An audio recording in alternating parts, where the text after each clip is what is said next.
So my remarks are going to be very quick. We have two speakers. We're going to have Mark come and give a quick announcement, not just yet, Mark, where we are, about the Michigan Taxpayer Party.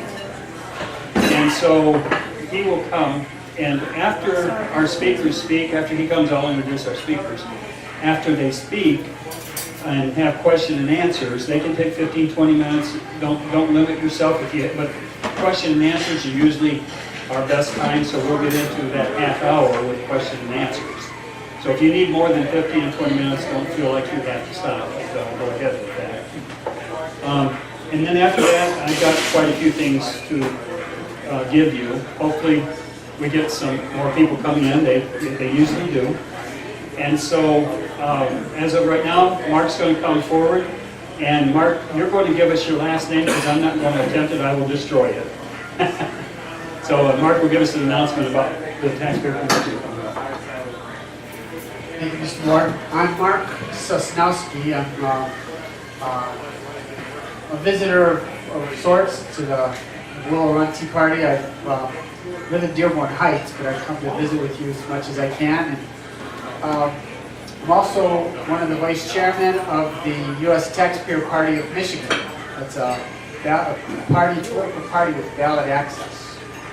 We have our state convention this month, July 23rd. It's in the Lansing area. At that convention, we will likely confirm the nomination of Darrell Castle as our candidate for President of the United States. Darrell Castle is a businessman from Tennessee, a valiant statesman, a veteran, conservative, of course, pro-life, pro-Second Amendment, pro-everything that we stand for. And I hope you can take a moment to Google or to see our website, constitutionparty.com, and see, or I should explain. The U.S. Taxpayers Party is the affiliate in Michigan of the Constitution Party, which is one in the same. So the convention is Saturday, July 23rd. It's in the Lansing area, and I know we're in the shadows of U of M, University of Michigan, but I wanted to just take a moment to invite, if there's anybody so minded, there is an opening on our ballot for a candidate for Michigan State Trustee.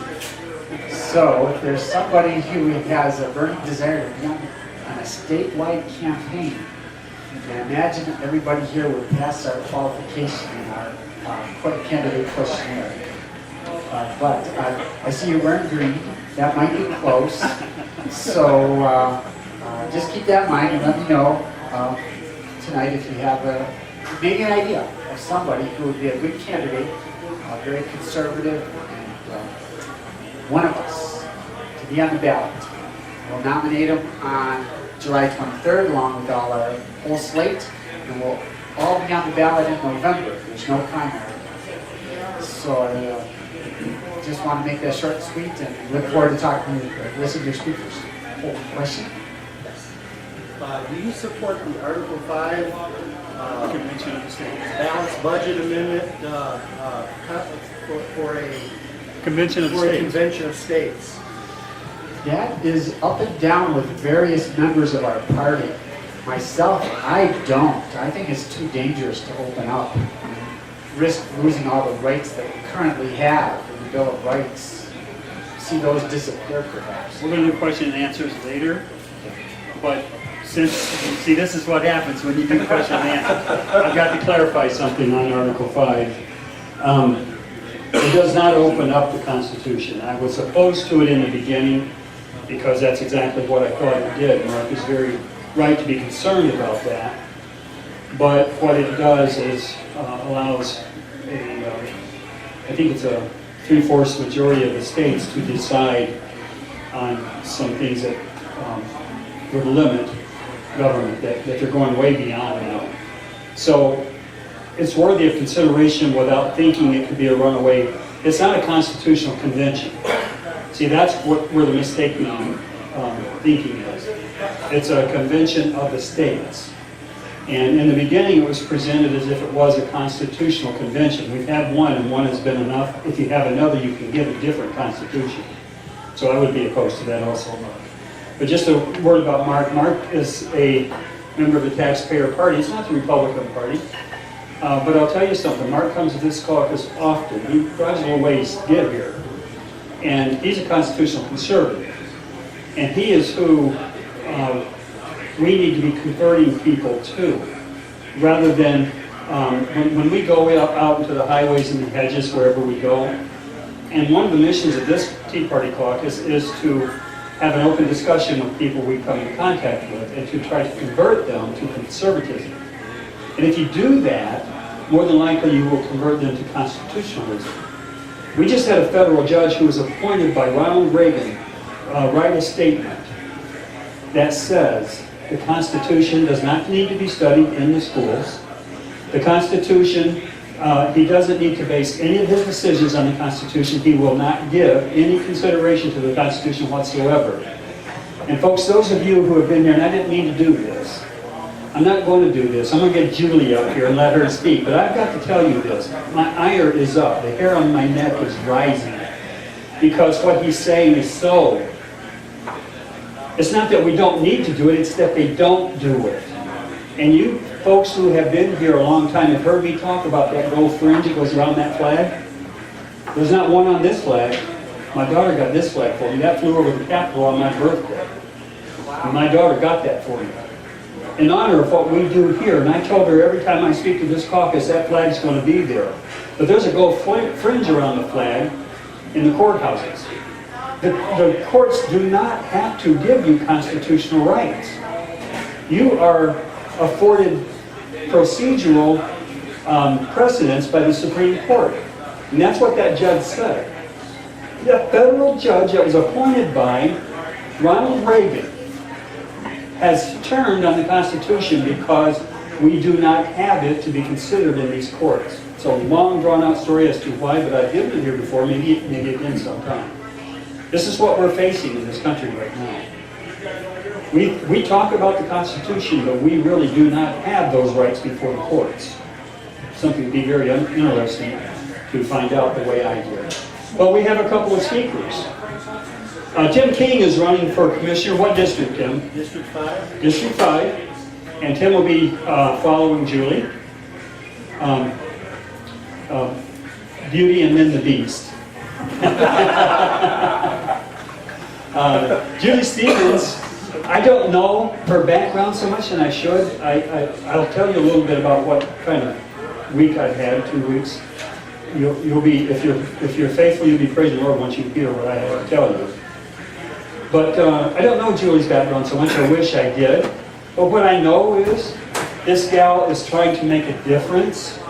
She's running for commissioner, and she has conservative viewpoints, and she would make a difference if we can get her elected. So let's give her our ear, give her our questions. Now we're going to let Julie speak and then Tim speak, and then we're going to take questions for both of them as they stand here. So when you ask a question, make sure you dedicate the question to either one, the other, or both of them. Julie, come and give us a little bit of your time.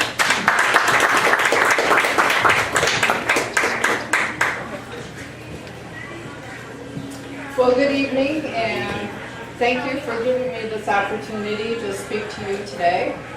My name is Julie Stevens, and I want to work for you. I'm running as Republican for the Washtenaw County Commissioner in District 1. So let me tell you a little bit about myself, my qualifications, and why I want to represent you. So I grew up on a 90-acre farm in Corunna, Michigan. I was the first in my family to go to college. I graduated from the University of Michigan with a Bachelor of Science degree. I have 3 children, boy-girl twins, and another son. And the best part is I have 2 beautiful grandkids.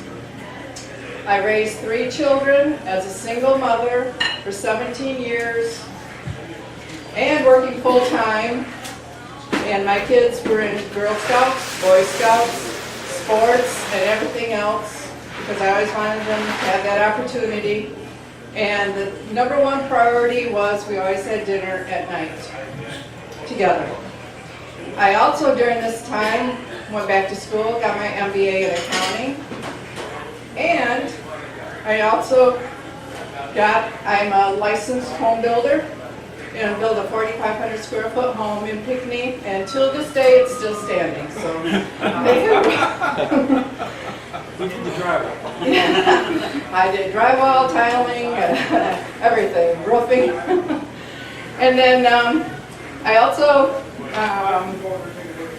I'm a proud mother of 2 military sons. My oldest son served in the U.S. Marine Corps, and my youngest son just graduated from University of Michigan in criminal justice, and he's going into the National Guards in September. I have over 20 years of experience in business in the pharmaceutical and medical industry. And currently, I work for a cardiovascular company who does the heart-lung bypass medical device. So why did I decide to run?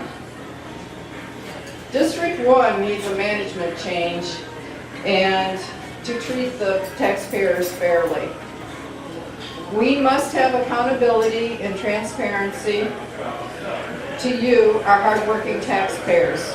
I'm committed to improving our roads, fighting higher taxes, supporting public safety, and eliminating wasteful spending.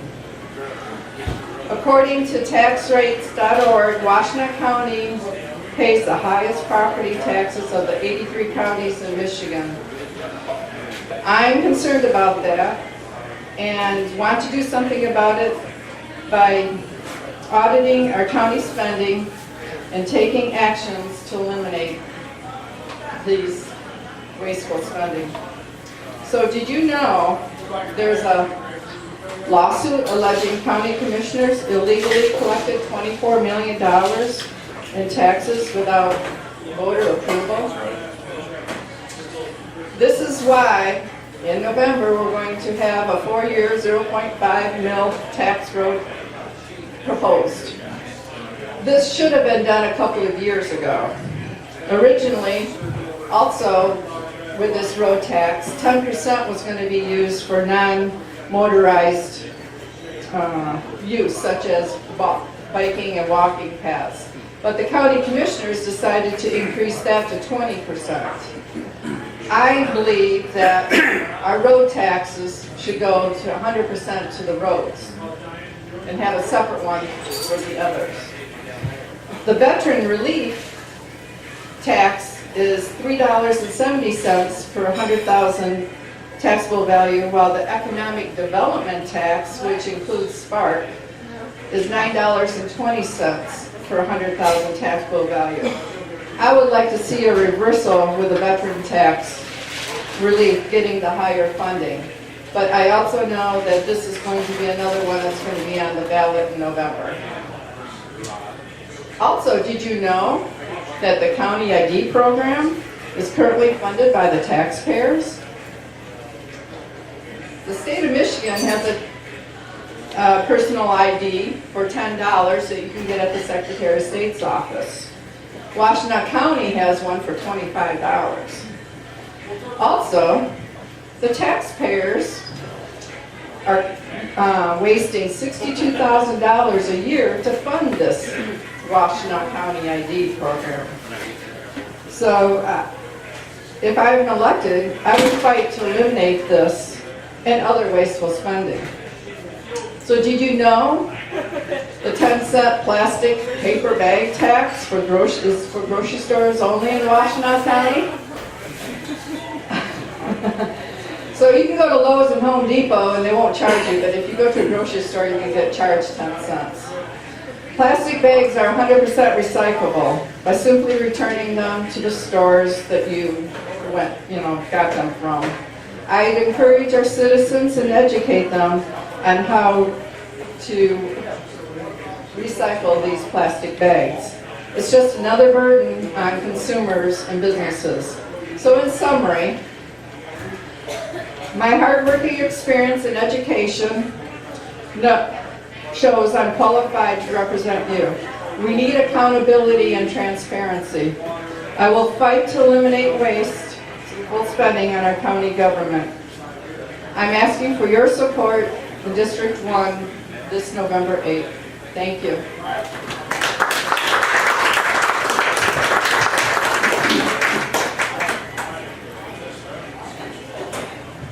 You know, folks, I think I'm going to change up a little bit. Let's go ahead and do some questions for Julie so that we don't forget what it is that she had to say. Roger, would you take it around? So, one question I'll start it off with. This ID that Washington County has, will they be able to use that to like get a driver's license or to get, fix that, you know?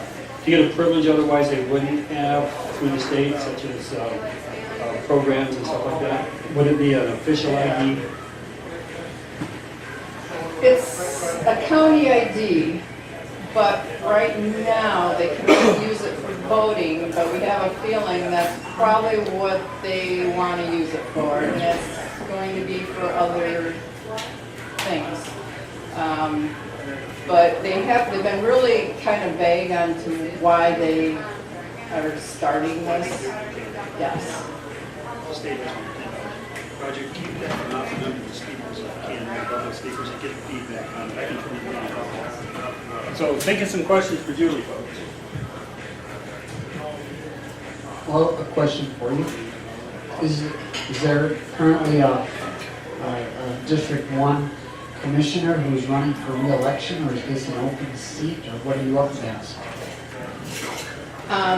Currently, a Democrat is in the position. He's been in there for 4 years now. It used to be Republican held. It was a stronghold. So we want it back, and we know we can get it back. So. Who is that? It's Kent Martinez-Kratz, Okay. and he's actually being primaried. Yeah, okay. Do you have opposition in the primary? No.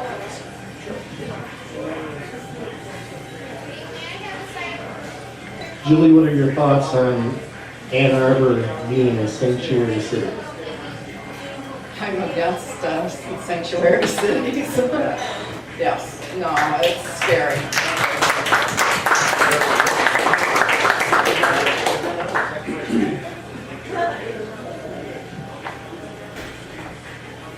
Yeah, Julie, if this lawsuit is successful, we'll be refunded for being illegally taxed without our consent. How are they, or how do you think they might propose any future taxes in regards to our roads? And if they do so, will they at least give us the opportunity to vote on it? Well, actually, the road tax is going, and actually the road and veteran tax will be presented to the voters in the November election. So that's how they're taking care of it now. Julie, another question. Professor Doug Smith on his Watchdog website 2 years ago uncovered what he thought was fraud at the Washtenaw County Sheriff Department with time cards at the administrative level. Would you be in support of auditing the Washtenaw County Sheriff Department administration? I'm full support of auditing any wasteful spending, any fraudulent activity. It's a top priority. I know Ken has even stated that there are some issues in the Sheriff's Department. Yes, I wholeheartedly, we need a change. Ken is Is the Republican candidate. Yeah. Yes. Anybody else? I know there were some things that Julie said in her beginning in her speech that I had forgotten already, and that's why I didn't want to put both speakers together. But know this, whatever work that you will do it for Julie, and then when Tim comes up, you'll see why you will want to work for Tim also. We need some conservative thinking on that board, commissioners. It directly affects us. So give Julie a big hand for coming, and we can still give her some questions later on.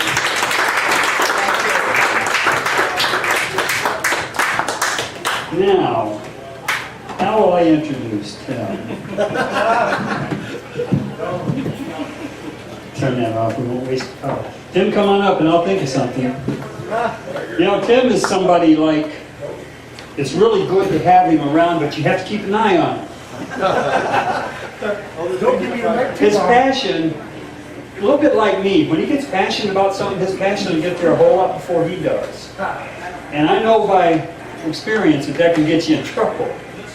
So Tim's a good fellow. He has some good ideas. He will make a good addition to the commissioner board, and hopefully we can work some magic and get Julie and Tim elected. Tim, come and talk to us.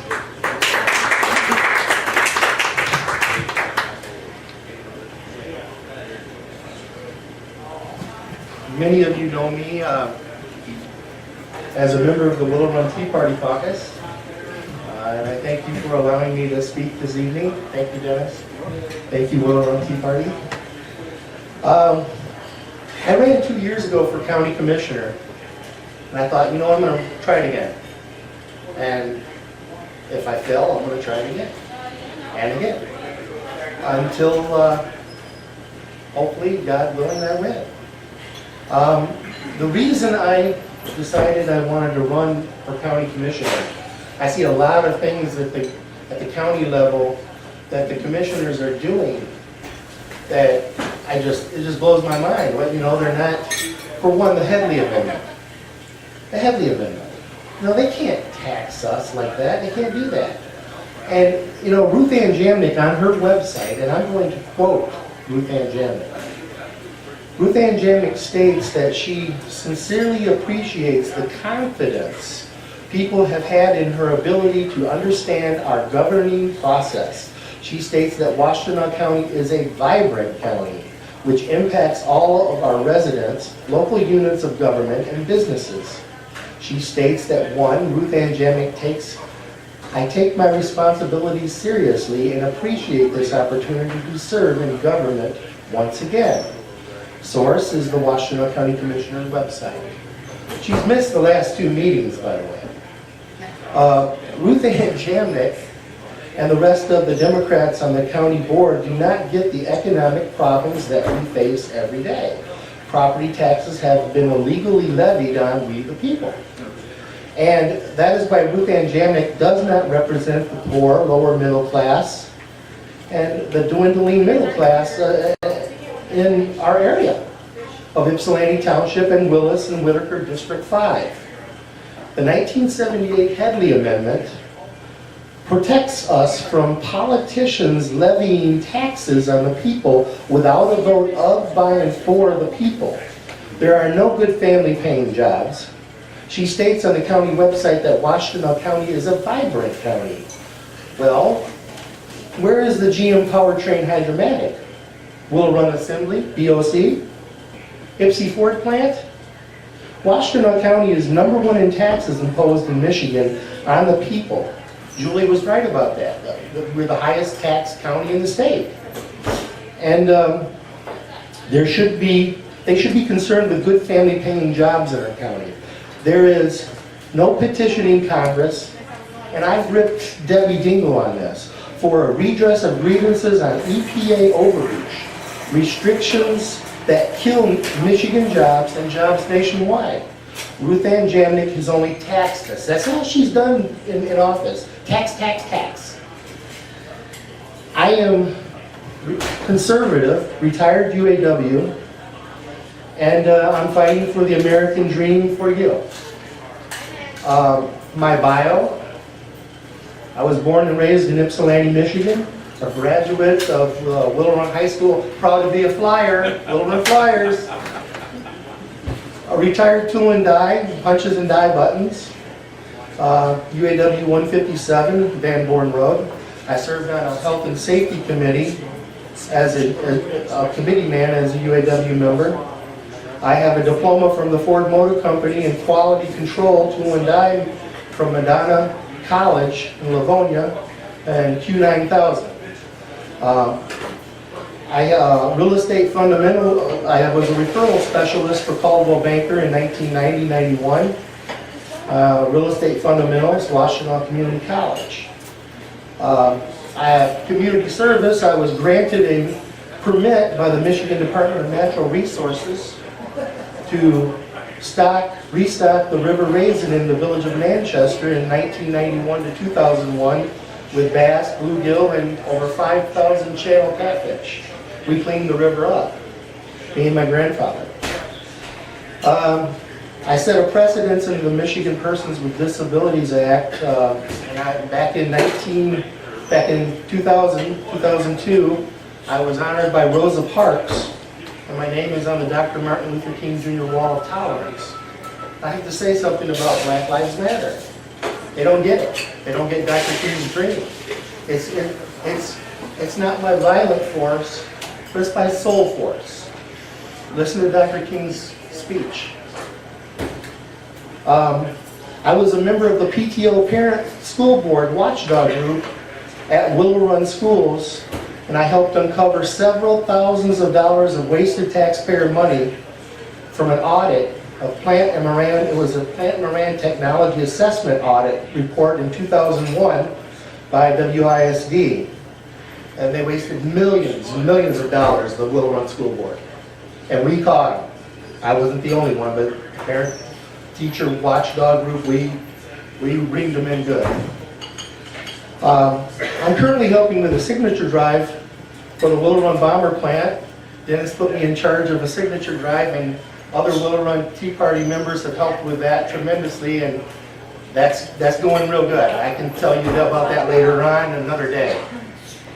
I'm endorsed by former Washtenaw County Commissioner the family of Dillard Kreger, and I currently serve in the Washtenaw County Executive Committee, and I'm also endorsed by Pastor Levon Ewell,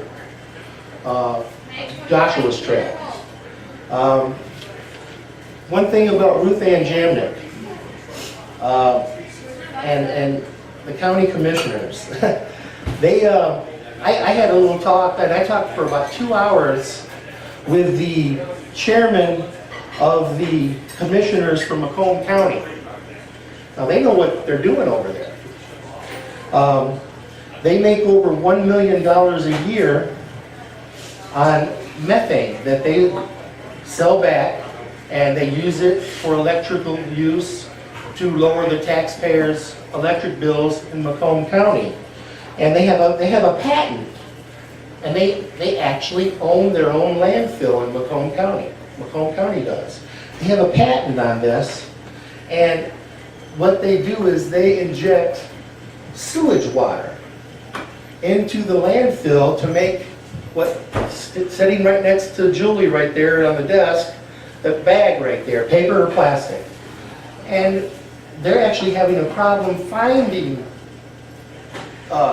garbage. They wish that Toronto could come back over and have the Toronto's garbage because they're having a problem producing methane.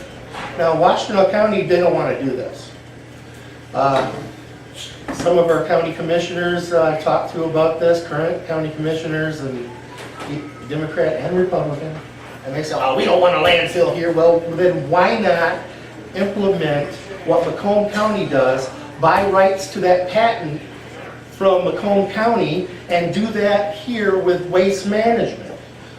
Then we don't have to have a 10-cent tax on these bags. This is a Macomb County Commissioner, the head of the Macomb County Commissioner, the chairman of the Macomb County Commissioner told me that is a stupid idea that the Washtenaw County Commissioners had. Yeah. He said it's a stupid idea. There's differences between me and Ruth Ann Jamnick. We don't have time for all we of them. We don't have time for all of them. But, I know how to deal with people as a retired UAW member, and being a delegate the last 7 years, elected a state delegate by my peers, and precinct delegates at the county convention, and I just, you know what, it's time for a change, because all they want to do is tax, tax, tax. They don't care about us. They do not care. So I can open it up to questions. Tell us who you're running against. I'm running against Ruth Ann Jamnick. And she is the current commissioner in District 5. Where is your District 5? District 5 is Ypsilanti Township, Augusta Township. Well, that all includes Willis and Lincoln Schools, I say this Augusta Township. kind of jokingly, I own 2 pieces of property in Ypsilanti Township, does that mean I can vote twice? Maybe if you're a progressive liberal Democrat. You would have to change parties. Hey, Tim, what does the county commissioner do and what authority would you have? Well, the county commissioners oversee all the county employees that work for the county. We're talking the road commission, we're talking the sheriff department, all the county parks, all of it. And one thing I would do, I would audit the Washtenaw County Sheriff Department because they had payroll. They had something that Dan Smith uncovered a couple years ago, and it looked like some fishy business going on. And they need to be audited. Also, there's some things going on with the county road commission that one of our other members in the executive committee told me some fishy things that are going on there. So I would be for auditing the road commission also. Tim, give us a little breakdown of how the commission works with all the 9 commissioners. Does each commissioner have any authority in their own district without the vote of the others, or do they speak together as one? I don't really know. Julie would probably answer that question. When I talked to Dan, he said, well, they have the districts, but they all come together and they vote for all the issues. So, but they are on, all the commissioners are on different boards also. But they have like a $200 million budget. That's a lot. One other thing that I wanted to say, I 100% support Burl Adkins, Global Technologies Associates in Dearborn. Burl wrote a book, Common Sense 2. It's on my website. My website is www.facebook.com/TimKing4Commissioner. And Burl talked to Channel 7 News. We've had him speak here before. And Burl talked about how things are messed up with our economy and how to get the jobs back. We can get the jobs back. There is no reason for this plant over here to have closed. They should not have closed it. BOC should be open. Ypsilanti plant should be open. But Washington, D.C. drove the businesses out because of restrictions. Restrictions on the businesses. Yeah, Tim, like Dennis was saying, your enthusiasm certainly motivates you, and with this presentation, you've really impressed me. Whoa. And Coming from my brother Joe, friend Joe, that's good. And UAW member. And I can relate to what's happened at the bomber plant, being that I had 25 years seniority there. They shouldn't have closed that plant because they had just previously poured $6 million into an engine line, which we thought the plant would never close. And come a couple years later, oh, we're being closed. Yet our transmission work gets sent to our sister plant in Toledo, and guess where the engine work went to? Mexico. Yep. And I mentioned that, Joe, and I had a questionnaire here from the League of Women's Voters of Ann Arbor, and I mentioned that. 2 years ago, I was at a NAACP meet and greet. I was the only Republican that went here at the Ypsi Willow Run, and Debbie Dingle was there.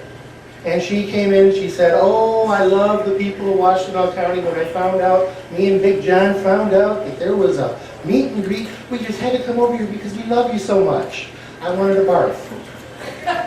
and one thing, and I got up and I spoke, and the moderator, who's the president of the NAACP Ypsilanti, I told her who I was. And that I'm running for county commissioner. And I said, Mrs. Dingle, if you love the people of Washington County so much, why did you meet with David Axelrod, Valerie Jarrett, and President Obama in 2010, September of 2010, at the White House? You restructured General Motors.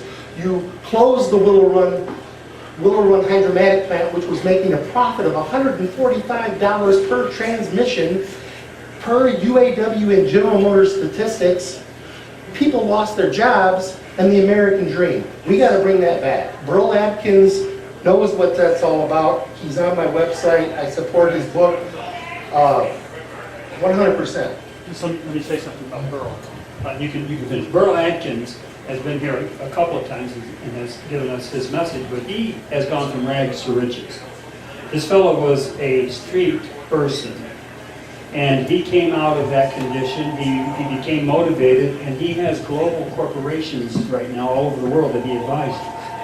And he's a very successful person, and so it's good that Tim's got him on his website, and his remedies could help Washington County a lot.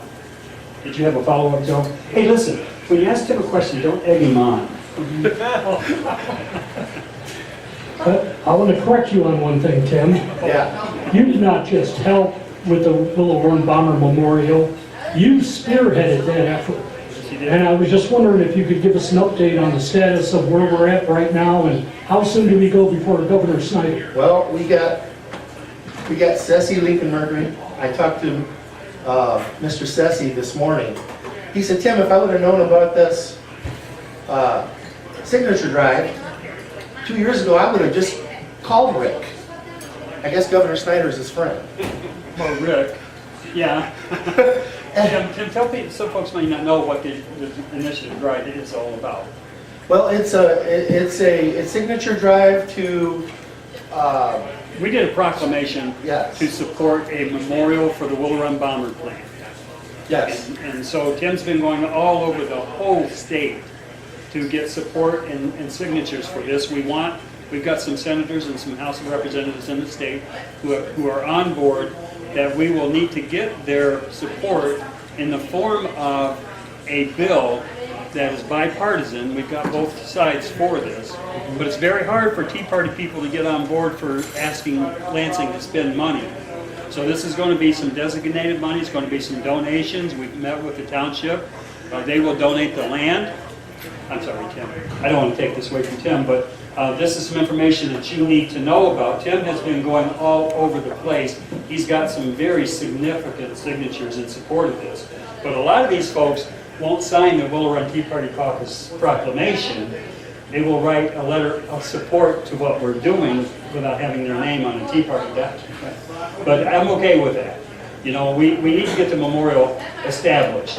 So some folks have some questions. Do county commissioners watch also the money funds that the county gives to Eastern and U of M? And are you in favor for auditing them too? Because there seems to be a lot of wasteful spending at Eastern and U of M. The presidents and that are making $7-8 million a year. It's just getting crazy. I'm for auditing anybody that's doing wrong and cleaning house. First off, do you understand if you have the authority? If we have the authority. Okay, because that's a quasi-state entity that the commissioners will not be able to audit. I don't think. But can I briefly? I want to say what I got today. I got an email today from the president of Michigan State University. They're on board wholeheartedly. We got Atchison Ford. We've got Gene Buttman Ford. We've got Briarwood Ford. We've got Varsity Ford. And we've got. He's got letters this thick. If he's going to name them all, you're going to be here till midnight. We got Mackinac City. The mayor of St. Ignace signed the Willow Run Tea Party proclamation. And get this, last summer, Joe was instrumental with this.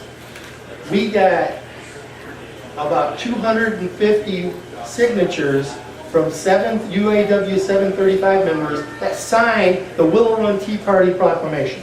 Now that's something. Okay, any more questions for Tim as a commissioner? And incidentally, the workers who happened to work at the bomber plant was our local 735. That was our home. Yeah. Okay. You were saying that as a commissioner, you would oversee all the employers of Washtenaw County, all the workers of Washtenaw County?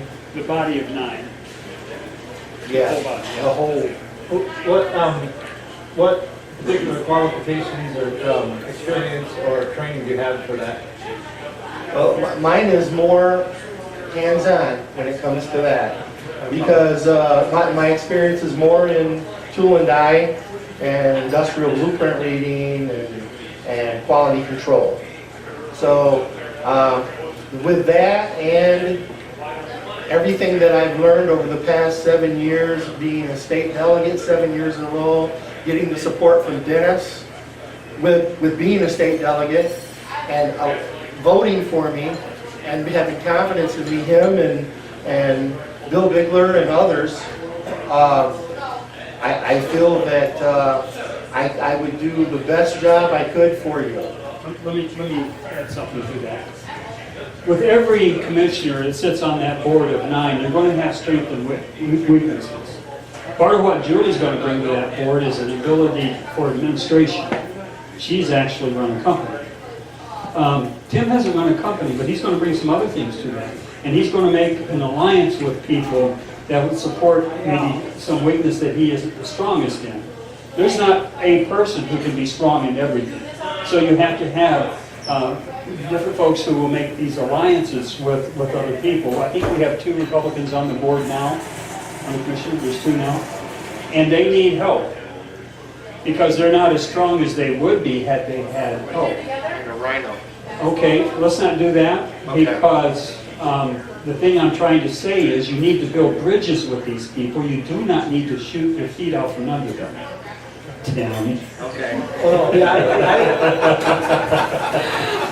Okay, they're good folks. They're pragmatic. I'm pragmatic. But I will not sacrifice principle for pragmatics. I do understand the chances of getting something done. The folks that we have collided with that are Republicans on the Board of Commissioners, we don't sit where they sit. We don't see the opposition that they see in the deals that they have to be faced with. We hope to get these 2 folks there to give them what you may want to call backbone, but I would say give them strength for their positions so they don't have to take that pragmatic road. well, I do have confidence in Tim. I'm just, and you are good at building alliances and getting all these things done, but do you know what you're getting into? No. No, not fully, but you know what? One day at a time. And also, what's your financing for your campaign? We're working on that. After the primary, I'm hoping to get some money from the county Republican Party along with Julie. Let me tell you, Tim and maybe Julie, I don't know, but they're going to do it the same way Donald Trump did it. They're going to do it free. They're going to do it with not very much money. They're going to do it with people who really care about the message. Because no matter what we do, we can empty our bank accounts, which with me and I know some other folks, that's not a lot of money. And that's not going to get them elected. It's going to be the ideas and the ideals that will get them elected. And it'll be getting the message out, and we've got to help them do that. But as far as big money getting, that's what's gotten people there who are there now, and that's what's wrong with Washington, by the way. Such a sad story that is going to be told later on today, later on tonight, when I have a little time. So give Tim a couple of more messages, or a couple more questions if you have them, otherwise we'll let him sit down. Alan has another one. Good, I love it. I know that was a problem. I think, wasn't that a problem you had with your last campaign, is that you couldn't get money together, and how much do you think you're going to need? You know, I have a limit, so I don't have to fill out all those campaign finance reform papers, and it's about that, like that thick. $999.99. You give me that, if I can get that, I'll be happy. Because I would do a lot with that, with signs and postcards and I would get the young Republicans at EMU and Schoolcraft College out, and I'm working on that to try to get them out. That's where the success is. That $1,000 is not going to get Tim elected. Yeah. And another 10,000 is not going to do it. I got the 99 cents, Tim. It's going to be passion, and Tim is loaded with passion, so I think it can get done. It has to do with the disposition of the electorate. That's really what the most important thing about this whole national election right now has to do with, is the disposition of the electorate. So yes, Tim does have a chance, and Julia has a chance, and money isn't going to determine it. Thank God for that. And one last thing I Go want sit to down. say. I love disrespecting them. It's just so much fun. One last thing that I wanted to say, I've talked with Washtenaw Community College students, and the students that I've talked to, they don't believe in the American dream anymore. They don't believe that they would ever have a future of owning a house and being able to support a family. And something's wrong when you have our younger generation thinking that. And we were supposed to leave it better for the next generation. Have we done that? No. That's one of the other reasons why I'm running. Listen, I'm feeling bad here because we're giving Tim a whole lot more time. The Beast is getting more time than Beauty did. I'm telling you, we're going to have Julie come back up. Okay, but I love it. That's the way to Joe, go ahead. One more question. I think if there was ever a Republican that could possibly take your district, you might be the guy to do it, Tim, because you have strong former UAW union ties, and you just know how to strike up a conversation with a perfect stranger on the street. You know how to relate to people. So I know why that is, because they don't come any stranger than Tim. You made it too easy, Joe. I won't let them slip. I won't let them slip by. I didn't let Debbie Dingle slip by at that NAACP meet and greet. She walked out. She was angry. She walked out, and I got a standing ovation. She was mad at me. Debbie Dingle walked out on the meet and greet. And we got rid of my liberal neighbor. Yeah, that's another whole new story. Alan had a young lady that was interested in dating him, and liberal progressive, and when I just showed up with a Make America Great Again Trump button, she got mad, and I gave you a sign, and you put it in your window, and she hasn't talked to you since, has she? So you actually rescued Alan from a progressive. Yes. Cupid's arrow didn't hit. Okay, well, listen, that's good stuff. Give Tim a big hand. Oh, one more question, hang on. Joe, is this another question from you? Because you've had way too many. Oh, this is Roger. I'm just going to make an observation that winning an election as a Republican in Ypsilanti Township is very, very, very tough. If I could vote twice, I would vote for you twice.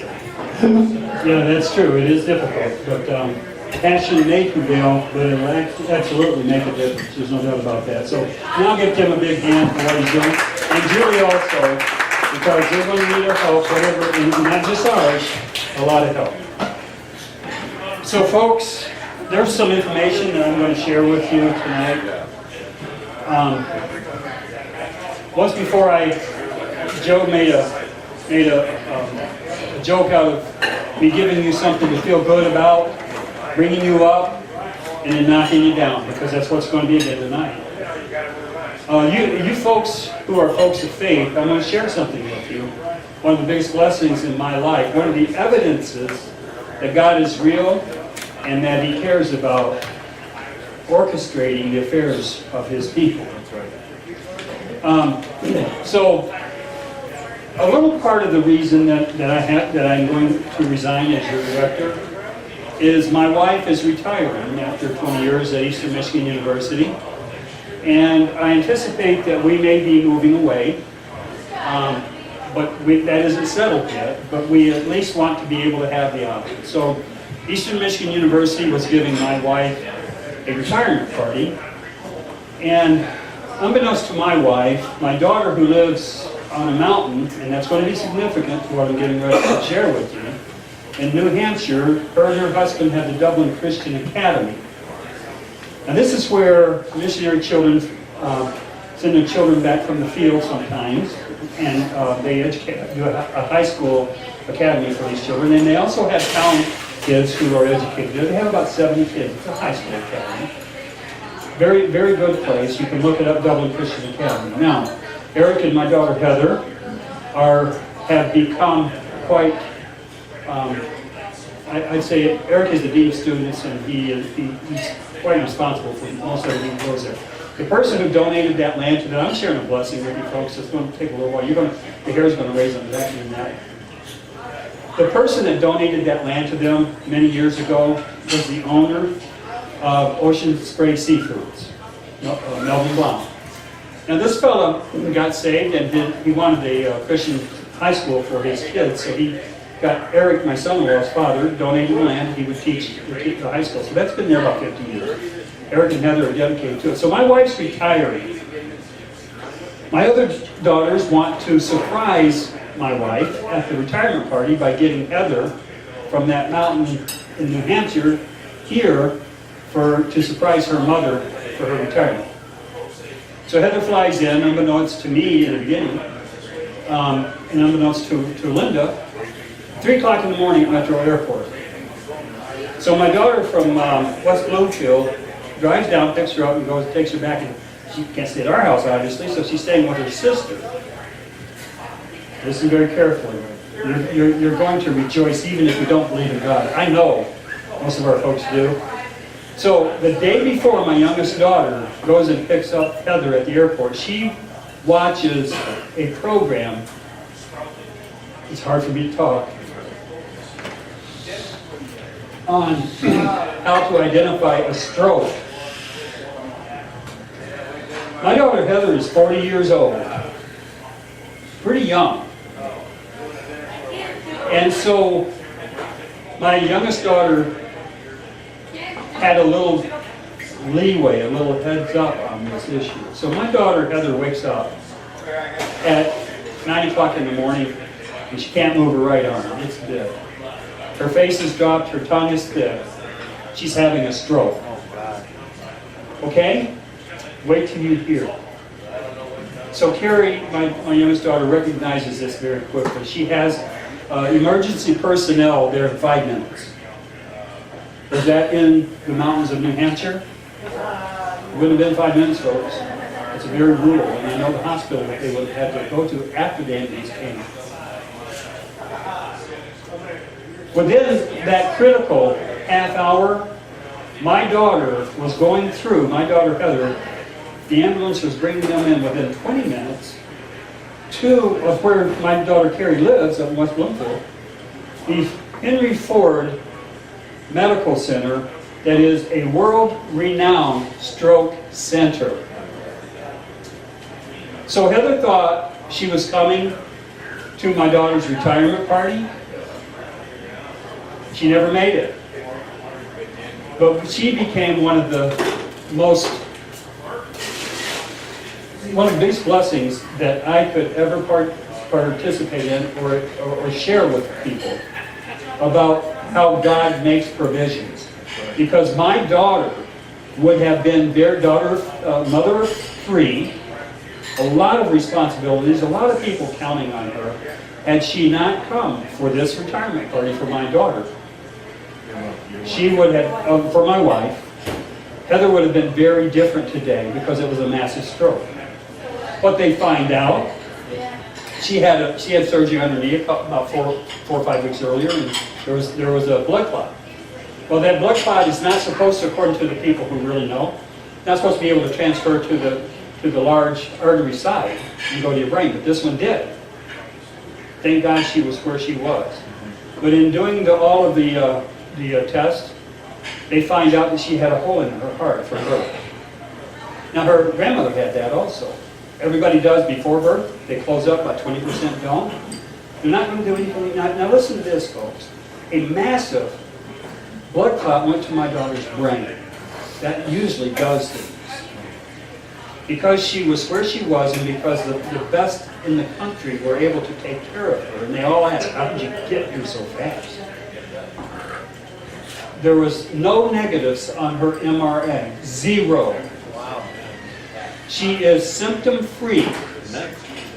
Right now, the only thing my daughter has is anxiety. And pray for her, absolutely. Praise God that He cares about people who care about His Word. Now, most of the time, we benefit from God's grace, right? Amen. But most of the time, we're not worthy, in my case anyway. But my judgment for my daughter is, man, God couldn't have done that on a more dedicated person to the ministry. Her and Eric are doing good stuff out there. So that's my uplifting message to you. Now I got to bring you down. Just said the other thing. Because it's bad, what we're facing. Okay, we saw what happened in Dallas. That's not something that actually surprises me. My heart is broken that a deranged person would use this, and I think that's what happened. This is a deranged man who was black, happened to be black, and I think he used the issue to make his statement. He had some bigger issues. We'll never know because he's dead. But so are 5 police officers. The thing that's really bad about this is this changes the way police officers approach you. Now this fellow in Wisconsin, this police officer, he's got some bad time to serve. Because this was the case when Black Lives Matters arrived. On that one. They stopped that lady for a burnt out tail light.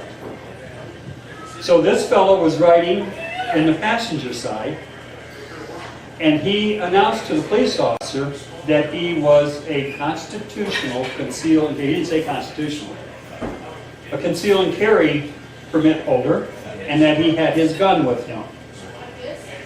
I do not know why that raised the concern and caution of a police officer to the point that he asked him for his identification, and when he went to get it, the officer must have thought he was going for his gun. He said he thought he was going for his gun, but that's where his identification is.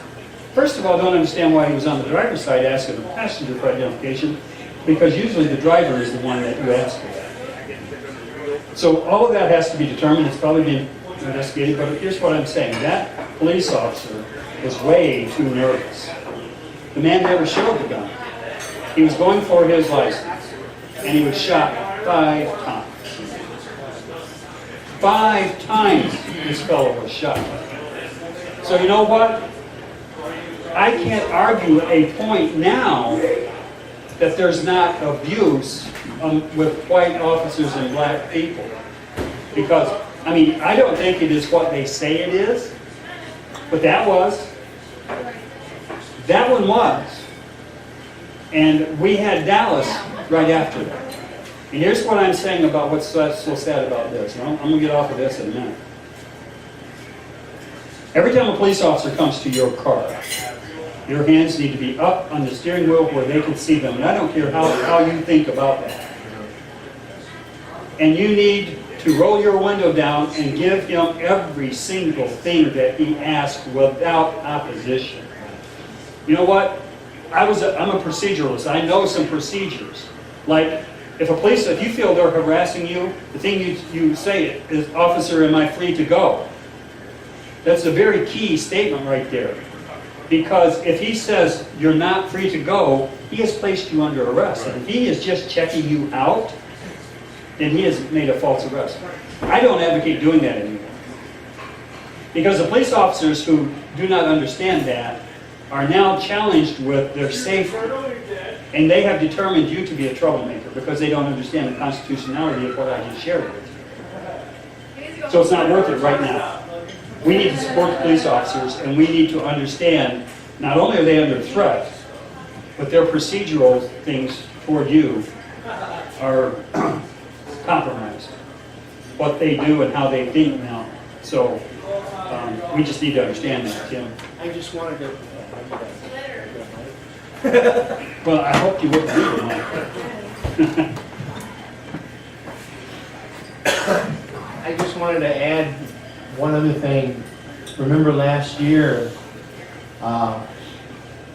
Kentucky State Trooper Joseph Ponder was There's a lot of them, Tim. We can't go over all of them. was killed by a Joseph Shanks that was a member of Black Lives Matter. Okay. And he only stopped him, he knew he was drunk, and he wanted to help him get a hotel for the night. Okay. And he was shot, but one thing that Joseph Shanks did before he shot it out with the rest of the Kentucky State Police, he had something on that he posted on his, what do they call them, little devices? Yeah, and he said, I messed up, I was wrong. And he knew, and he said he messed up what he believed as a member of Black Lives Matter, he messed up. Okay. And he admitted that before he shot it out to the death with the state police. And that's one thing that Black Lives Matter, they need to look at that. Well, here's the thing. I'm getting ready to talk to you folks about my piece that I wrote about turning a blind eye. You said the Black Lives Matter folks need to look at that and consider it. Pretend like you're paying attention. Tim, don't hold your breath on that. Because what is being facilitated here, folks, is upheaval. We're getting that from the White House. These folks they believe they have a contention. We sort of just gave them the biggest evidence in the history of evidence that they do have a contention in Wisconsin. So we've sort of lost that argument. So I'm just trying to tell folks, good luck with telling them that they need to learn something. They're going to turn a blind eye to get the people in office that's going to sympathize with their positions. Joe, go ahead. Don't make a speech. A quick question. I'm good for questions. Okay, but this would probably be a matter of whether individual departments and/or agencies can afford it. And if they couldn't, is there any kind of effort underway to be able to issue every officer everywhere a bulletproof vest? I don't know if that's the answer or not. It may save some lives. You talk to police officers about that and see if that's actually what they want. They're still exposed, you know. They're close contact, police officers are. You can't wear a bulletproof vest over your face. So the real answer has to be in communication and changing people's minds. What we're not doing with this president is making it better. We're making it worse from the bully pulpit. It's being made worse. So we have to understand that. Every day I drive through my neighborhood, I understand that I have to be cautious with how I look, with what I do. There was a gal in front of me, and she was pulling over as if she was going to park, but without a blinker, she wasn't going to park. She was going to turn in across in front of me because I thought she was pulling over. I was going to go around because she was very slow, but she was going to turn in, so I almost hit her. And the thing I did not do is incriminate her. I didn't give her the look. I didn't, what good would it have done to prove that she needed to put a blinker on? What good would that have done? What I did is waited for her to do what she needed to do, and then I went on with my wife to the safety of our home without creating a problem. See, it becomes a realization of what we are dealing with. And I just mentioned Dallas, and I don't want to spend a whole lot more time. It's 10:15, and I want to let folks go home early tonight, but I do want to share with you about my message. Most of you have gotten, if you get our message broadcast, the message I wrote about turning a blind eye.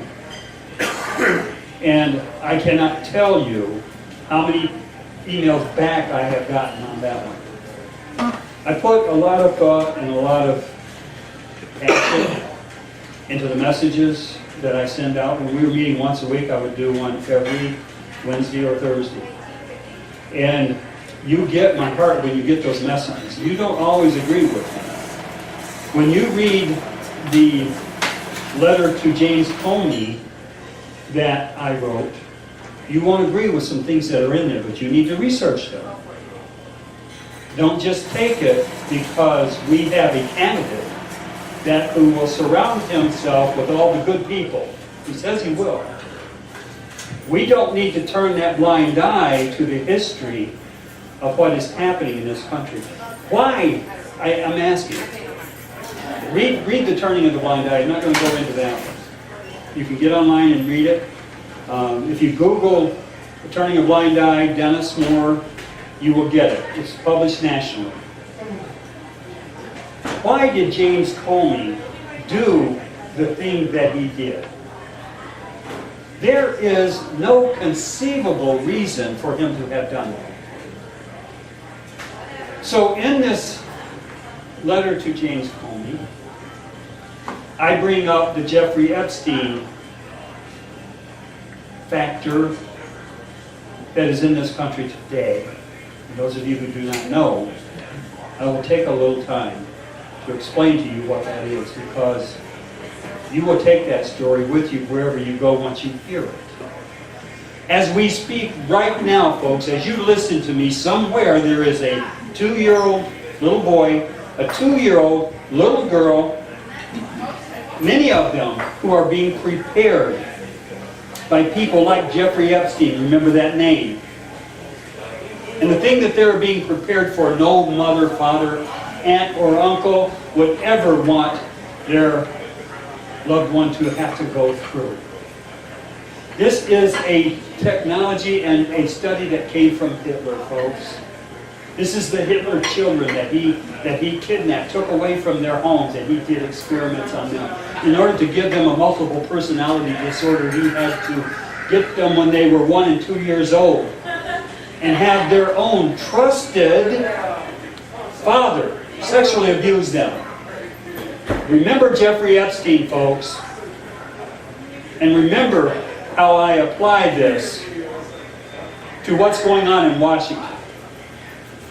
Because somewhere today, there are children being prepared by this learning, by this technology that these scientists who came over under Operation Paperclip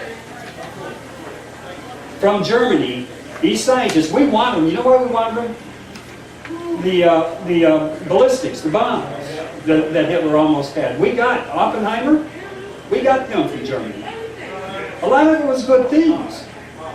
We've got a lot of dark things. So right now, what are we dealing with in Washington, folks? I'm going to tell you some facts, and then I'm going to tell you some things that I think.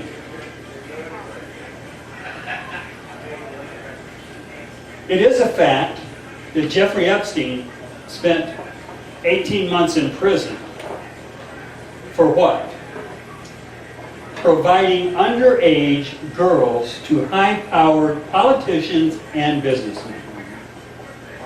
It is a fact, not conjecture, that Bill Clinton lobbied for him to only have an 18-month sentence. And he got it from some Justice Department official. Are you kidding me? Really? That should have been 20 years, life, death, maybe. Depending on how involved, I'm going to need some water.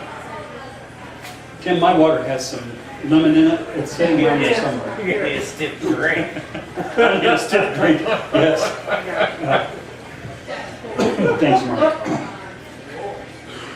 Yeah, I am affected, folks, and thanks for coming. You didn't know you was getting this, I don't think. I care. Yeah. I'm a person of passion. I am a person of faith. I do know that I don't control this. And I also know that I probably will never be the remedy to it, but I'll tell you one thing. I was serious when I said I will lay down any title, do anything I can do to expose this evil that's in our nation today. And it is.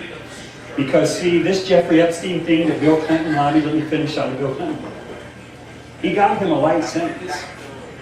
Bill Clinton got him 18 months. And you know what Jeffrey Epstein was able to do in those 18 months? He was on a 16-hour, 8-hour routine. You would think that if he got anything, it would be 16 hours out and, or 8 hours out and 16 hours in. That's not what it was. He was in a special wing of this so-called prison, and he was on 16 hours work release, so he can go take care of his business. Jeffrey Epstein is a billionaire who controls Washington, high-powered people. This is a fact. Nobody knows where his money comes from. Nobody knows where Jeffrey Epstein's billions come from. I think I do. So Bill Clinton lobbies for this prison system to give this guy 8 hours in and 16 hours out. And he has 8 hours of sleep time where he doesn't have to share quarters with anybody. Bill Clinton was on this island 21 times that Jeffrey Epstein has somewhere down in the Keys. Jeffrey Epstein also has a condo, the biggest one in New York. It's his. Bill Clinton went down there to that island on a jet that the newspaper and the media dubbed the Lolita Express. Now, how many of you, and I didn't know, but I come to know, the movie Lolita? Okay, Lolita was about the child sex industry.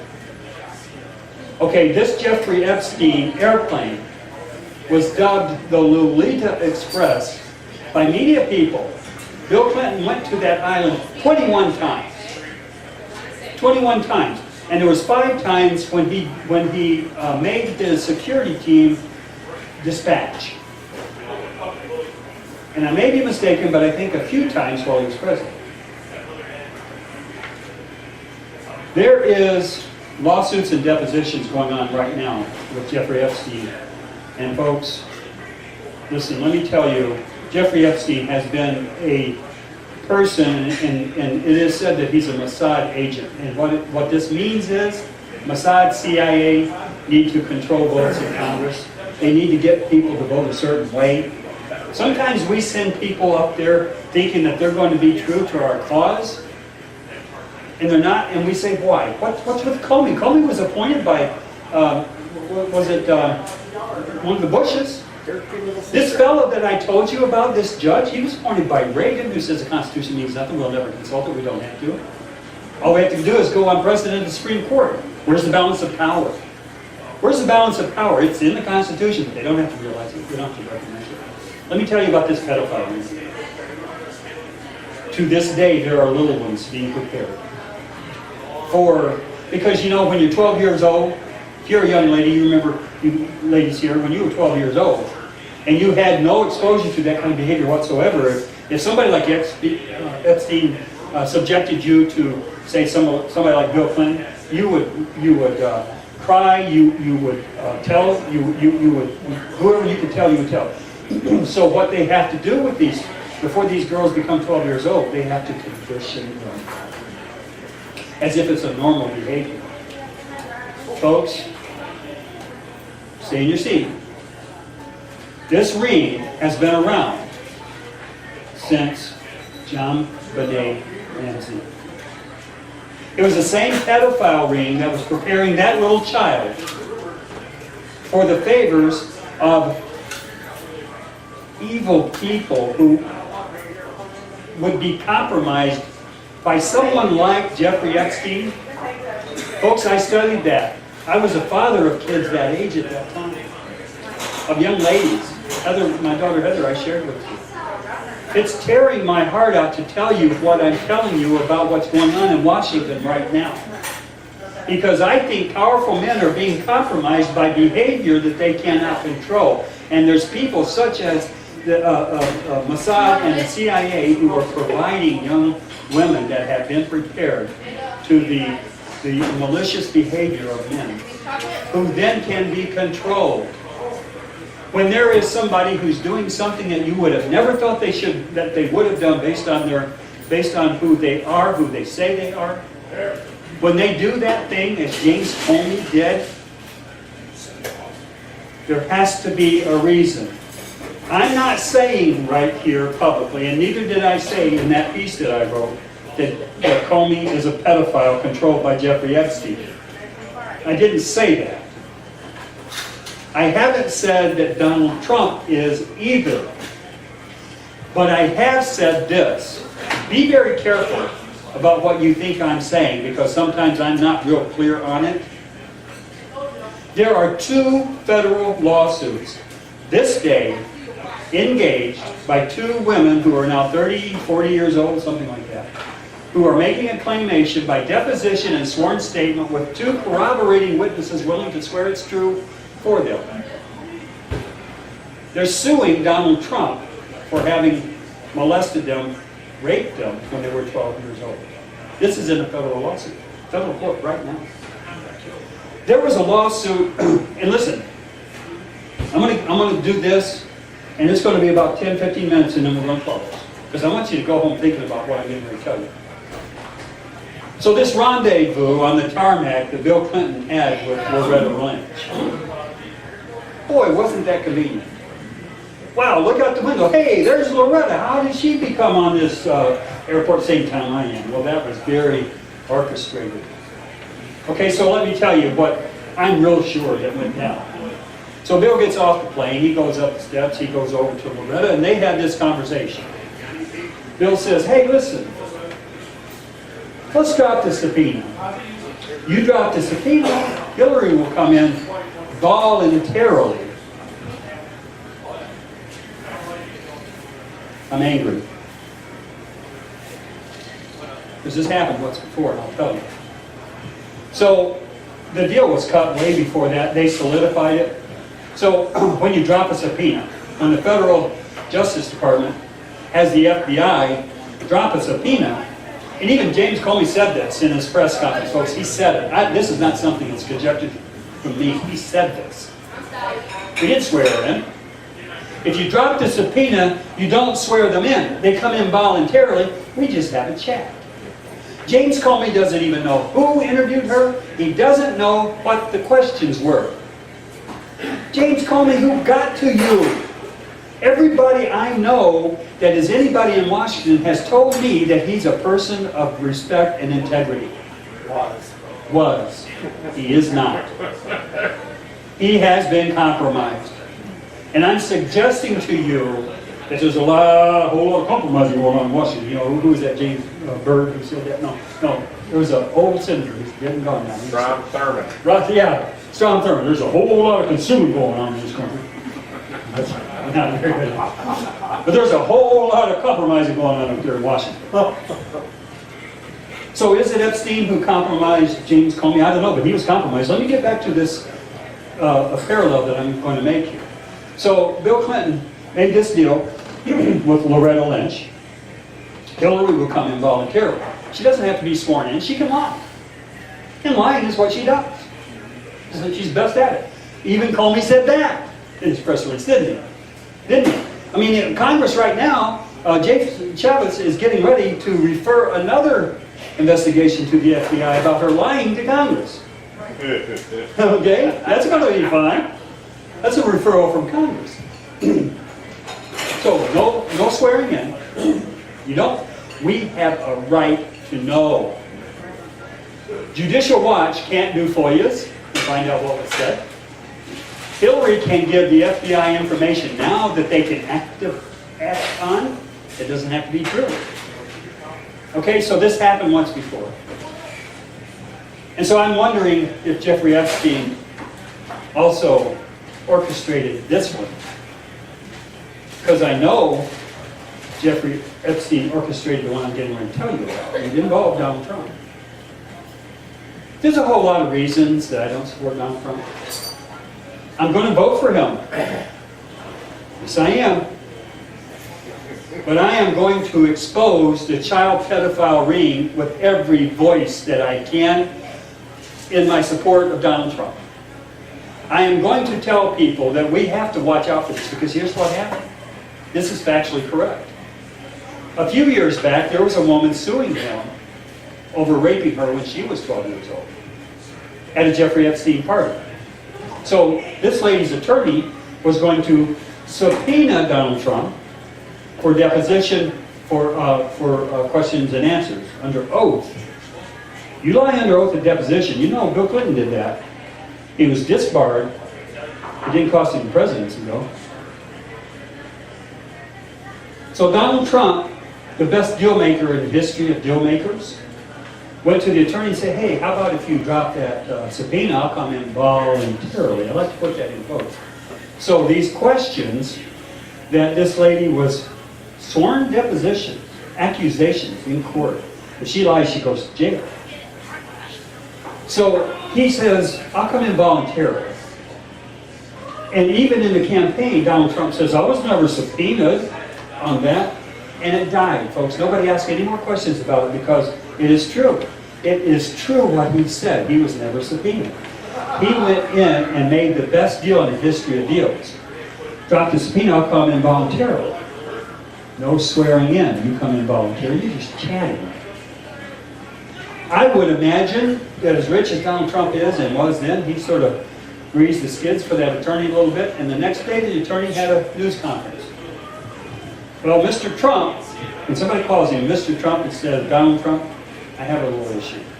The lawyer comes out and says, well, Mr. Trump, we have viewed him to be totally innocent of any of these charges. He was representing this woman who was filing a suit against him and Jeffrey Epstein. Jeffrey Epstein was asked a question under deposition if he has ever witnessed Bill Clinton or Donald Trump in the presence of underage girls having a party. Jeffrey Epstein took the fifth on that question. All I'm telling you is there's some real things to be considered. And in this letter to James Comey, the DLM report, the David Lee Miller report, Google if you want to get some good stuff. They think my stuff is good and they print it. They publish it.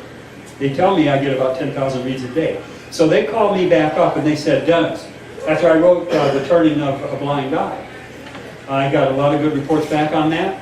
They said, Dennis, your readers, I didn't know I had my readers, but they said your readers want you to write something on this Comey event, what's happened. And that's all I needed because I was boiling over anyway. That stuff came to me without me having to think through it. It was all in my head and in my heart. And I sat down after I got that call from him. They're going to publish that. And that's going to go to a lot of significant people. You get the time to read that. Because I ask a question. I don't make an accusation. I ask a question. I say, Mr. Comey, you violated your integrity, and I don't know why. Who has compromised you? I just have a question. My question is this. You can declare the fifth if you want. Do so.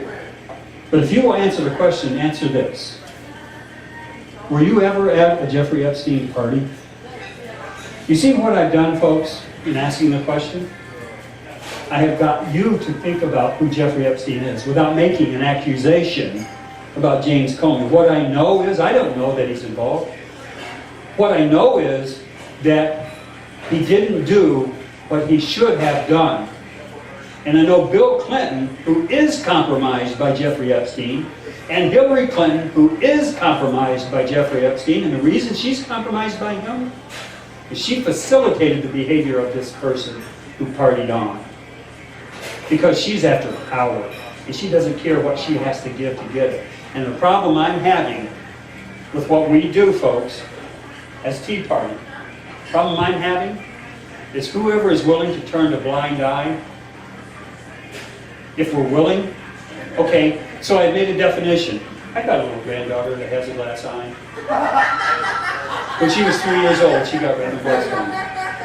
That's a cancer, yeah. They had to remove it. They gave her a glass eye, and beautiful, absolutely beautiful. You couldn't tell. But if she wants to look at Chase, she can look like this and not see him. That blind eye is all that's turned. So the turning of a blind eye only gives the impression that you're caring about what's going on. So the voting electorate right now is turning a blind eye. Will we turn a blind eye to Bill Clinton, Jeffrey Epstein, and James Comey? I don't know that Jeffrey, see, we don't know the facts here. But we are not holding it now. I love what Congress is doing. They're angry. They're angry. And I love it that they're going to give a referral to James Comey on Hillary Clinton. One of them about Benghazi.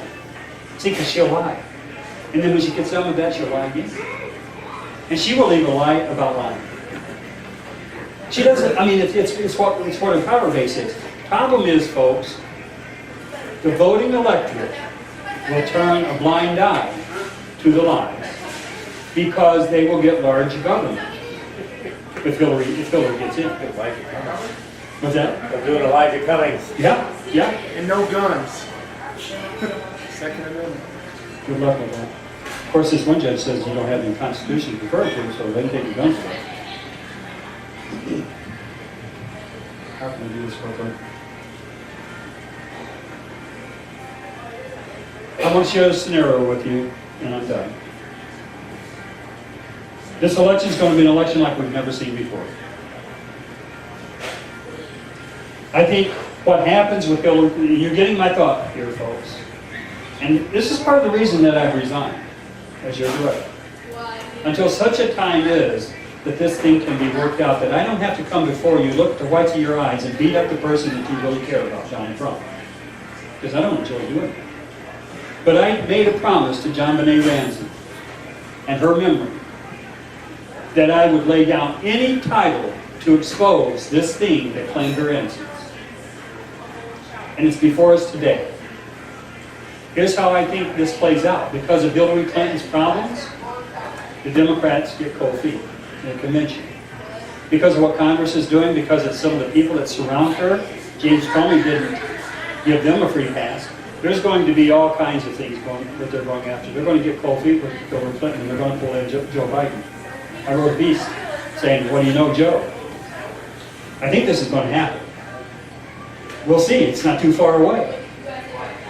And what's significant about why I have had to resign is because I now am in support of a selection rather than an election. Because the blind eye has been turned. I think we have a 12th Amendment selection of a president. And those of you who don't know what the 12th Amendment means, allow me to just explain it. No one gets 270 electors in this election. If we have Hillary Clinton or if we have Joe Biden and Donald Trump running, right now we are so evenly divided in this country, nothing can sway these progressives. And we're evenly divided to where nobody gets 270 electors. Well, I think part of the deal with Joe Biden coming in to make Hillary settle is he's going to offer her the VP. And she's going to gain the executive privilege of the White House is the theory, folks. And she cannot be touched for Benghazi lies. Do you agree? Or are you laughing at me? Because I'm okay to be laughing at. They'll ask for it. They'll Okay. probably get it. Executive privilege, a vice president has executive privilege. This is a fact. The court can't touch her on Benghazi if she gets that position. They're thinking they can give her that position. I don't think it's going to work. I think nobody gets 270 electors. I don't think Joe Biden's going to win. And I don't think Donald Trump is going to win. Here's what I think. And don't throw your glasses at me, okay? Please. Because I've already resigned. Gary Johnson takes New Mexico. Gary Johnson may take New Mexico. I don't think he will. But there is something that happens on August the 15th. There is a state that is the latest filing date that you can enter. And the 12th Amendment, the Constitution doesn't say, listen closely, it doesn't say you have to be a member of a party to run for president, does it? It doesn't say that. All it says is you have to get 270 electors to become the president. Now, if nobody gets it, it goes to the House. The House is controlled by Republicans. One vote per state. The delegation decides. So, if a person were to get, say, 6 electors, the Constitution says that if nobody gets 270 electors, that the top 3 elector givers are chosen, one of those top 3 are chosen by the House. So what state could a person run in by August 15th and win the electors? Utah, Mitt Romney. I saw that look. Now listen, you understand this. Understand this. The evangelicals today are the very reason we had the second term of Barack Obama. It's very true. Do the research. 4 million of them, and I am one of them. At least you could trust Mitt Romney wasn't on the damn plane with that Jeffrey Epstein. Let me tell you what Mitt Romney. I'm not going to convince you that Mitt Romney's going to be your candidate. You know what? Because it doesn't take a vote to get him in. It takes a selection of Paul Ryan, who came kicking and screaming into the position of the oversight of the 12th Amendment. You think it's credible? I think it's credible. And it will be known whether or not Mitt Romney, listen folks, Mitt Romney and I have had conversations, and I owe that to this caucus. I am considered, he's definitely a friend of mine, and I'm considered a friend of his. Mitt Romney's a moral man. Let me tell you what Mitt Romney wouldn't do. He turned down an invitation to the Bohemian Grove, and that's when his presidential election failed. 2 weeks before his poll numbers went down, and he began losing to Obama, he would not go to that cremation of care at the Bohemian Grove that all presidents do. Seems to be most of the Republicans do. Mitt Romney wouldn't go. They pulled the carpet from out from under him. But anyway, let me tell you, he wouldn't go to such a They didn't have anything on him. Jeffrey Epstein cannot control Mitt Romney. Mitt Romney wouldn't run again. Everybody says, well, why wouldn't he run? He wouldn't run again because he knew the same evangelicals are there who wouldn't vote for a Mormon. How ironic would it be if a Mormon state were able to give us a procedure and process by which we had a moral man in the White House? How ironic would that be? I know it's distasteful, folks. It's why that I have resigned, because I don't want to beat you up with this scenario. You will know if it's true or not by the 15th of August, because that's the last filing date that this scenario could happen.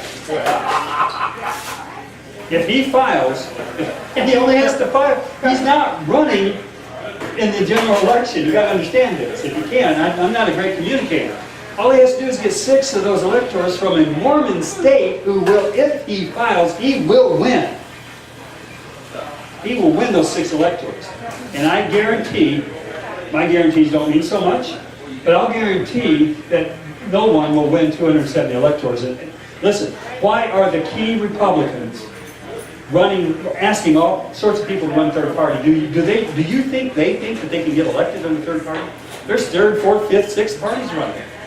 They're strategically placing these third party runs to see to it that nobody gets 270 electors. Their last firewall, folks, their last firewall against Donald Trump is this scenario by which I just told you.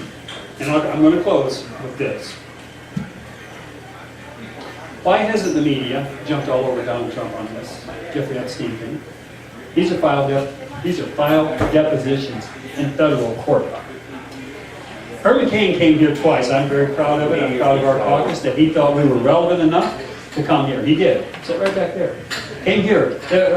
I can tell you the last stories. I'm proud that Herman Cain. He was at the top of the polls when he came. There was a story that broke. Karl Rove broke this story, by the way, and he was right to have done it. 2 women out in California in the Restaurant Association accused him of sexually manipulation. So didn't accuse them of raping them or anything, just harassment. I couldn't think of the word, thanks. The media jumped all over that, folks, didn't they? I don't know if you remember. They were told, Black libidos matter. Yeah. They accused him of harassing a waitress here, I think. Yes, they did. Well, he was nice enough to line up on the back of the building, and all the waitresses was, glad to have the presidential candidate here. Had a picture taken of him, and simply because both of his hands weren't on the shoulders, the major news media said where the other hand was.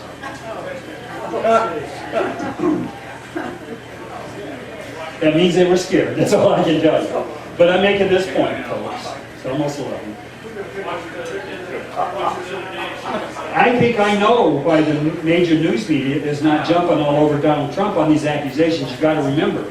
Consider this. Those were just accusations of the restaurant. So they weren't anything but accusations. Probably gold diggers. And they got money. The Restaurant Association settled. The media jumped all over that when they found out.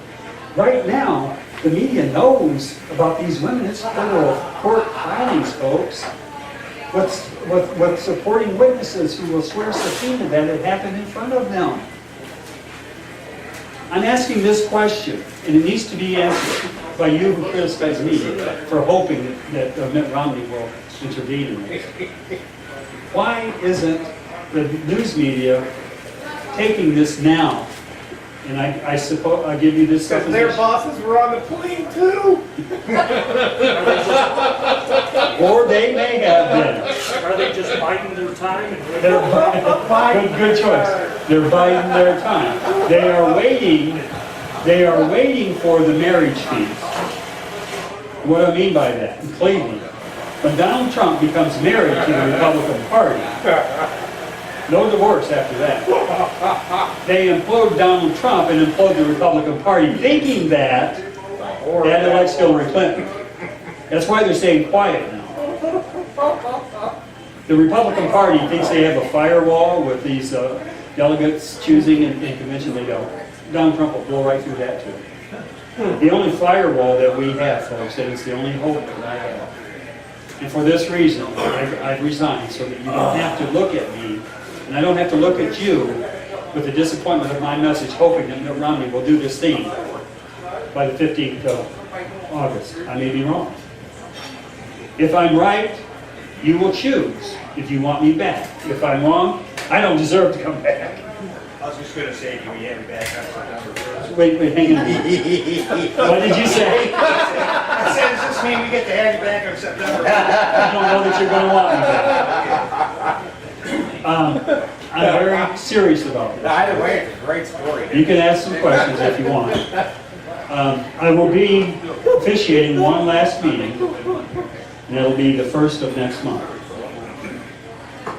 I really don't know what my future is. I don't know if we move. We may move to Indianapolis. And in that case, it's not a decision about whether or not I come back. This caucus, listen folks, if you cut me, I'm going to lead Tea Party, okay? I haven't given up. I care about what we do here, and I care about you. You should never think that my resignation. I resigned once before over this fellow Mitt Romney, remember? When I endorsed him. And he took me along with his media events. I got to be big stuff. That's sort of funny. I'm a drywall guy, man. What about some people think that if Romney would have got elected, that some people were thinking you were going to be appointed some kind of... Really? You think he's that stupid? He gonna point me to anything? That wasn't his motivation, nor was it mine. And really, some people think that because... Yeah. Are you kidding me? So they think I sold out. Well, they don't know me.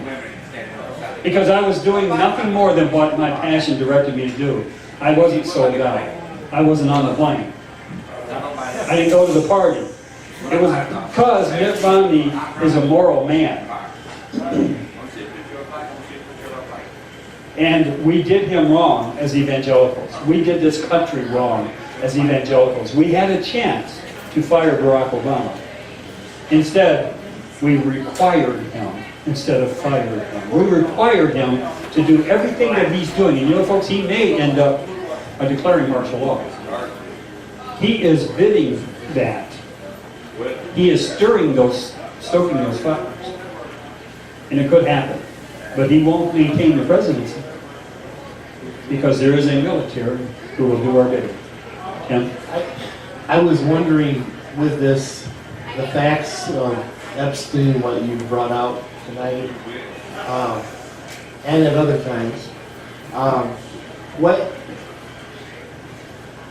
as director of the Western Washington Tea Party, John Taylor, not as chairman of the Washington County Republican, but director of the Western Washington Tea Party, has John, do you know what his thoughts are on John this is issue? wearing two hats. You have to understand this. John is the chairman of the Republican Party in Washington County. John cannot give you what I gave you just now. He can't do it. I personally know that John has some hesitations. I personally know that Ronald Romney has some hesitations. But she's going to do, and John's going to do what they're commissioned by their title to do. And we are going to watch this process because I don't have to convince anybody. I do not have to ask you to vote for anything because this is a selection if we had a failed election. God, I pray that this happens. Because if I'm right, folks, Donald Trump will not be your hero soon. Those of you who do. He will do some things that will embolden the other side. The numbers will get bad. The media will come out on Jeffrey Epstein and on the parties. We may even be begging Mitt Romney on the 14th to get on down to the Secretary of State in Utah. I'm begging him now. And he knows it too, by the way. Joe? So Dennis, I gotta agree with you on Joe Biden. With what essentially was Hillary's acquittal of what would have been charges, I think a lot of people realize that there was no love lost between the Obamas and the Clintons. And while Pharaoh Next may say that, oh, Hillary would be nothing more than Obama in his skirt, he really couldn't control her. Paints a bad picture.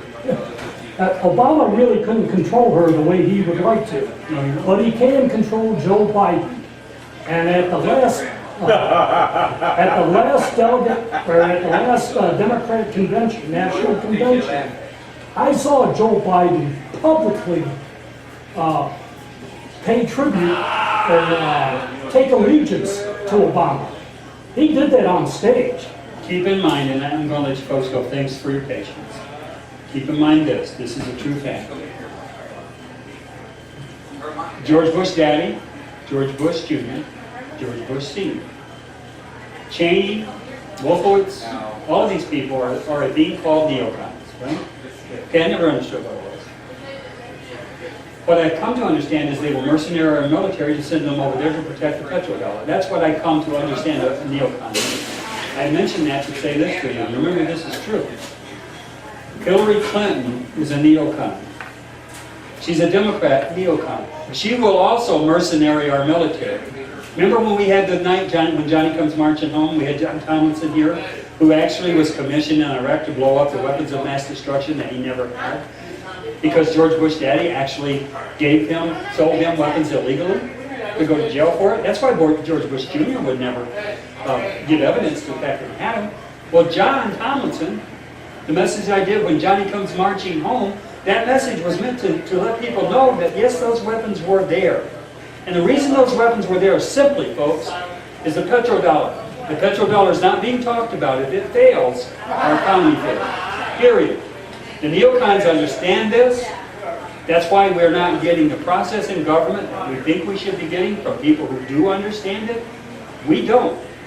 The Democrats will continue to vote for larger debt, larger government, largesse of government so they can get what they need. It's not that I'm disagreeing that some people need it. What I'm saying is this economy is going to fail because we cannot keep mercenarying our military, sending them over into Syria too, and Afghanistan right now to protect the petrodollar. You didn't need to get on this message. But Hillary Clinton is a neocon, and that's why they have selected her to become president. But something happened on the way to work one day. There's a firewall that the Republican Party can guarantee that there will be a Republican selected. There's only one firewall, and I gave you that scenario. It was reported on General Vallely's Facebook site last night that Vladimir Putin and the KGB were able to get onto Hillary Clinton's email server. When this comes out, and it also Chaffetz. Yeah. And also Chaffetz and Trey Gowdy. Can you elaborate a little bit on? Not so much. There was a difference between what intent and criminal intent. Because Hillary could go to prison for said that. that she had to know she was doing wrong. She had to know what she was doing was wrong. The statute doesn't say that. No, it doesn't. The statute doesn't say that. Let's just leave it at this. James Comey was compromised. He could have recommended that she be prosecuted. Leave it up to some prosecutor to really take the case. Folks, there's a lot more to be said. We don't have time. I don't want to make you hostile. I like to talk. Those of you folks who come know that. So thank you for coming out tonight. We've got a lot of risk. And I really do appreciate the fact that you people care. And I think more people should care. This country should understand the things we talk about. They don't. They don't. So thanks for coming out tonight. Have a good week. Pray for the country. Thank you.